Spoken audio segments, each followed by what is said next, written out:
Court सबसे पहले ये डिसाइड करती है कि घटना की तिथि पर क्या क्या जो विक्टिम थी वो माइनर थी, मतलब वो मेजर नहीं थी, और क्या वो जो पास्को एक्ट है उसके सेक्शन 2 का या 2D की कोर्ट में क्या वो आती है। सबसे पहले कोर्ट इसी को डिसाइड करती है।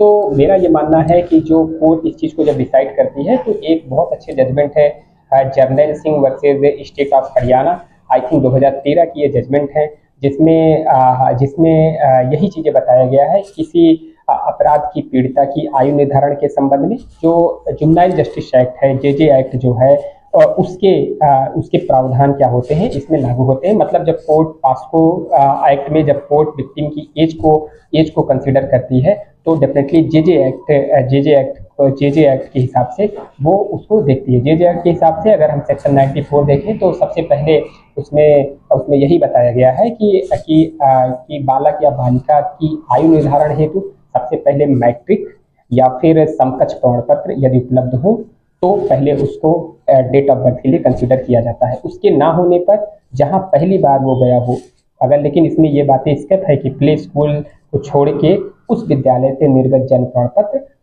वो दूसरे स्टेप पे वो चीजें देखी जाएगी। पहली बात कहाँ देखी जाएगी? पहली बात ये देखी जाएगी कि मैट्रिक या फिर उसके समकक्ष अगर प्रमाण पत्र है। अगर ये चीज नहीं होता है तो जहाँ पे विक्टिम पहली बार स्कूल गई हो लेकिन इसमें प्ले स्कूल को छोड़ दिया गया है, उस विद्यालय से जो टीसी जो जन्म प्रमाण पत्र जो निर्गत किया गया है उसको कंसिडर किया जाएगा। अगर ये दोनों चीजें नहीं होंगी तो नगर निगम या नगर पालिका परिषद या पंचायत के द्वारा जो डेट ऑफ बर्थ जो जन्म प्रमाण पत्र होता है उसको कंसिडर किया जाएगा। अगर ये तीनों चीजें नहीं होती हैं तब जाके मेडिकल बोर्ड जो चिकित्सा बोर्ड होता है वो किशोर अथवा बालकों का आयु का निर्धारण करता है।